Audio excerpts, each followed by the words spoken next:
Okay, we're going to another episode of On the Wrist from Off the Cuff to have a really awesome Grand Seiko for you. But a little bit about the Seiko brand as a whole. They were founded back in 1881. They are Japanese in origin and have factories throughout Asia.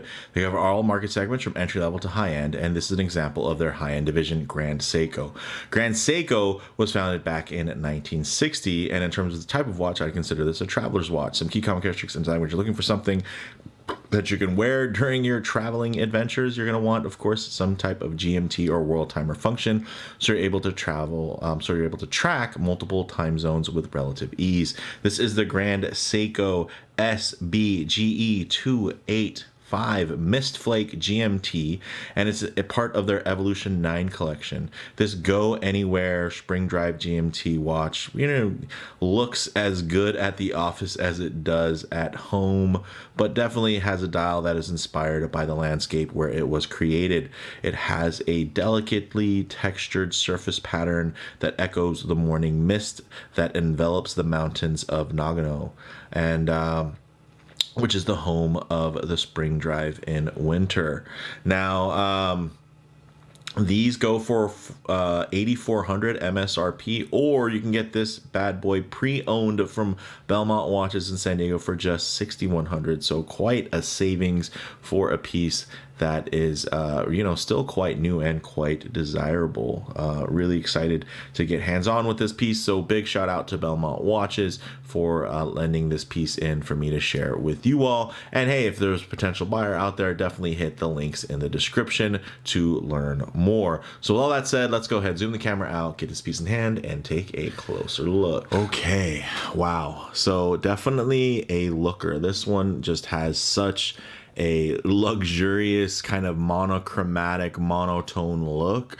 It's got this tone on tone thing, but it's still very legible, and a lot of that has to do, or I should say all of it has to do with the design itself and the finishes, right? It's not just a bunch of the same finishes in the same colors.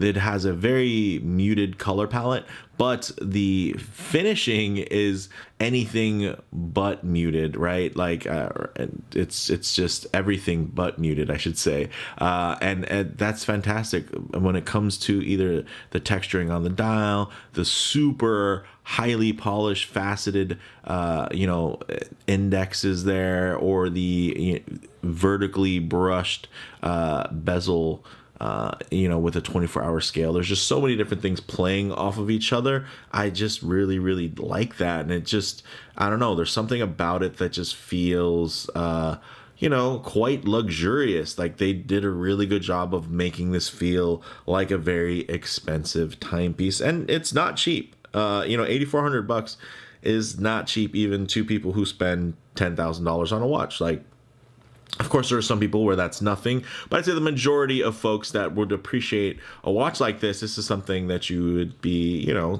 putting away a little bit of money for. And I think it's definitely worthy of that, because they definitely, in typical Grand Seiko fashion, they do so much to really earn your dollar when it comes to the level of hand craftsmanship and just the overall fit, finish, and total package here.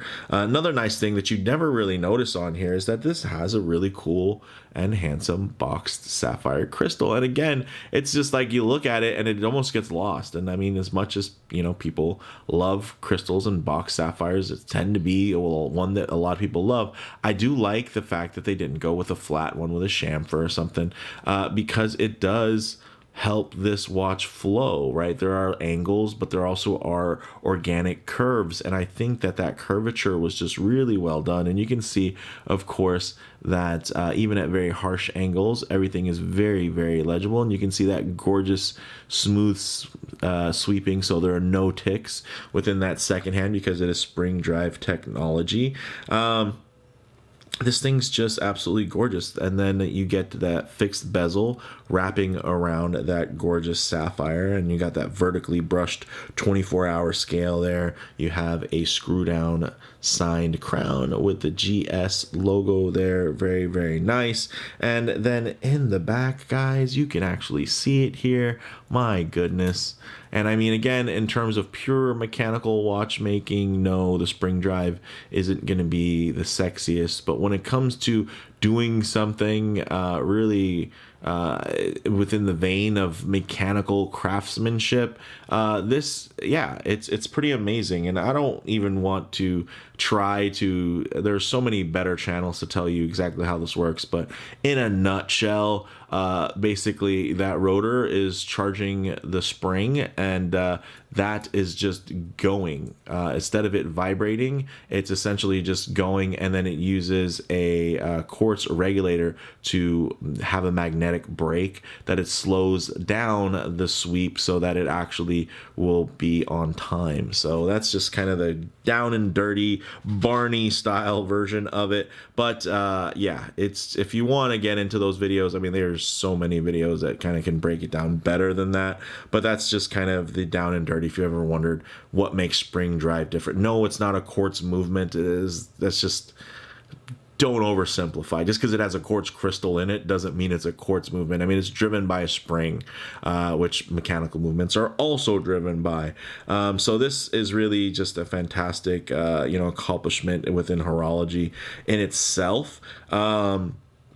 And it's still a very proprietary, technology that people haven't been able to duplicate. That's how good it is.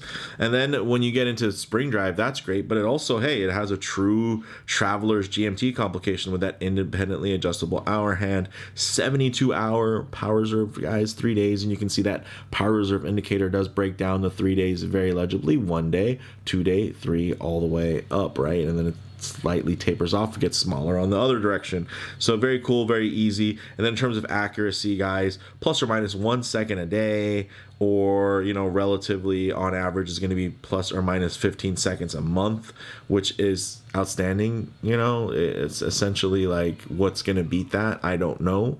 That definitely, again, very easily and very handily, just yes, you can get. And I have some mechanical movements that just deliver amazing accuracy by accident, and it's just great that they do that, that they're, because there's a tolerance window, and hey, if it's well within that tolerance, you can get really great accuracy. But it's nice that, hey, even when this thing's out of whack, it's still doing way better than any mechanical movement could really be promised. So that's just something to appreciate in itself. So that Grand Seiko caliber 9R66 spring drive, although not new, not the most cutting edge in terms of Grand Seiko spring drive movements, it really does the job here. Now, getting into the dial, of course, you're getting applied indices, polished and faceted, textured light gray dial, with the date at the 3 o'clock position, nicely framed there. Really nice, kind of sporty styled, sportified Dauphine hands there that do have some lume, and also some really great contrasting finishes to make them more legible. You can see a bit supersized and wide on that hour marker, on the hour hand, and then the minutes hand is going to be a lot sharper and more traditional, kind of within that Dauphine style.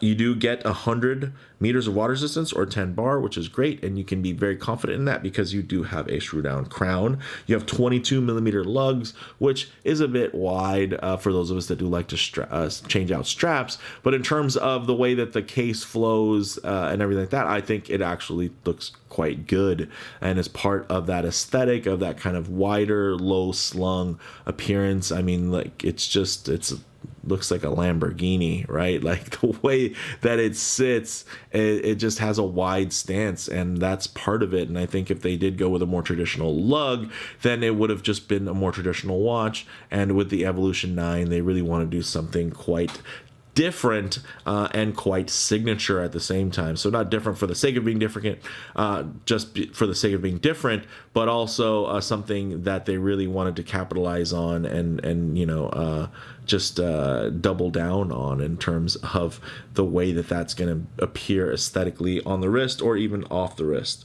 The bracelet, beautiful 5-link, full 5-link. I know you kind of can see 3 links, but you can see very faintly there. Those aren't just engravings. If you look at the back, you'll see that those are all individual links. So it is a 5-link with a 3-link kind of style there. And then because this is titanium, they do use pin and collars, and that's something that is quite common within Seiko and Grand Seiko, where they'll do pin and collars for titanium, just in terms of that's their trade-off in terms of functionality and form, what they think is better. I can't argue with that because, hey, I don't work at Seiko, and honestly, I've never had problems with their pin and collars. So with all that said, let's actually get this piece on the wrist and see how it wears. Oh yeah. Ooh. You guys can see on my 7.5-inch wrist, this just wears beautifully. Check out the lines, the bevels, I mean, the angles, the mixture of, straight edge and organic curves.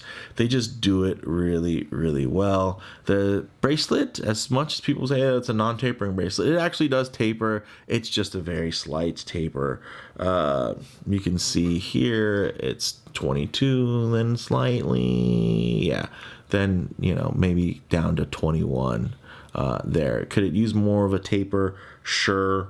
Actually, it actually slightly tapers down to 20 millimeters. Yeah, actually 20, looking at my notes. So could it taper more? Would I prefer a taper down to 18? Yeah, I would. But again, in terms of the flow of the watch, I don't know if that would be more my preference versus just what would actually be best for the timepiece, as a whole in terms of everything flowing together. But if I do get my wrist too close to the camera, you're going to get a bit of, perspective distortion. So what I like to do is keep my wrist nice and low and then just tighten up the frame here so you guys can get, still a detailed shot, but just a bit of a truer aspect ratio in terms of the way that it's going to, possibly lay on your own wrist. I do have a 7.5-inch wrist, but it is quite round. You can see it's not flat, so it's not like I have, I haven't been blessed with a really wide wrist in terms of it being flat and wide, so I can just support larger sizes. This is a larger watch. I consider it a full size, not an oversized watch, but that 41 millimeter diameter I think works, and it helps this watch not feel crowded, especially considering how many different finishes and textures are kind of all happening at the same time. I think it's very smart that they did execute this in a way that is quite monochromatic and really focused on all of the different finishes to tell the story of contrast on it. I think that was just a genius decision. You can see here, look at that. I mean, this profile alone, even without the fancy dial hands and dial furniture, would be very impressive. I mean, it just looks clean, it looks futuristic, and it's just quite dynamic, and I really, really like that. So with that said, let's actually get it off the wrist, set up for some Lume shots, low light transition, and closing thoughts. Okay, let's go ahead and hit the lights here. Oh, yes. As you can see, within, Seiko sports fashion, the Lume Bright is quite bright and it does illuminate quite well. But one thing I always like to work in, of course, is a bit of low light transition, because you're not always going to be out in the middle of a field enjoying direct sunlight. A lot of times you're going to find yourself coming in and out of buildings, walking underneath overhangs, or just hanging out underneath the shade of a tree, maybe spending some time in your favorite automobile. So it is nice to see what these colors, textures, and finishes render like in less than optimal lighting. So maybe even include some harsh lighting, which might expose any types of factory defects. But here you're just going to see a bit of wear and tear that you'd pick up from a piece that is pre-owned, but still in really immaculate condition. Of course, again, this kind of lighting is going to really just highlight the wear marks, whereas in most lighting you're going to see this still looking quite pristine. Ooh, look at that. Look at the way the light just catches on that. And it's still, again, as eye-catching and nice as it is functionally quite crisp and readable and legible, and it's beautiful. I like that. Also, you even get a little pop of color in the dark with the blue Lume Bright GMT hand. So very, very cool. Oh my gosh, guys, look at just watch the light go over the brushing. So uniform, so smooth, beautiful. And then the dial, it almost has kind of the texture of moon dust to it as well. Very, very cool.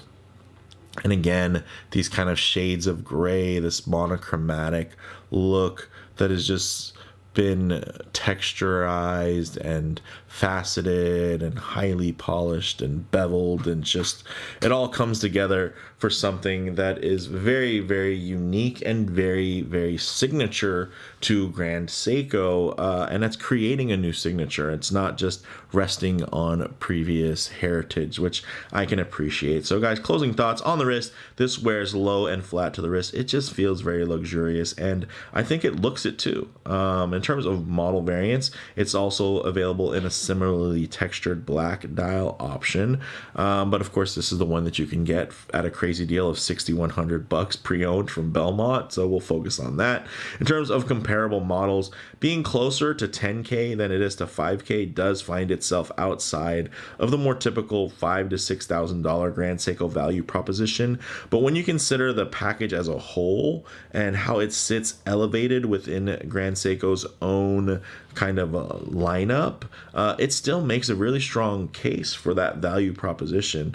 But I'd say more so for those who are already in love and appreciate Grand Seiko as a brand, that is great. I mean, if you are maybe collecting other types of watches, European watches, Swiss watches, we all love it, German watches, I don't know if this will be the Grand Seiko for you to jump into the brand, where I think that was kind of the parallel with the Snowflake versus the Mistflake, right? The Snowflake was a big jumping point. A lot of people were captivated by the spring drive movement, the textured dial, very iconic, but also at the same time quite traditional when it came to the overall profile of the watch, although a little bit on the larger side. Here, still very similar, right? Still a little bit on the larger side, but the profile itself is going to be more dynamic, more unique. So it's going to be ultimately, I think, more contested. Like, it's more of a love it or hate it thing, versus just being universally appreciated. I think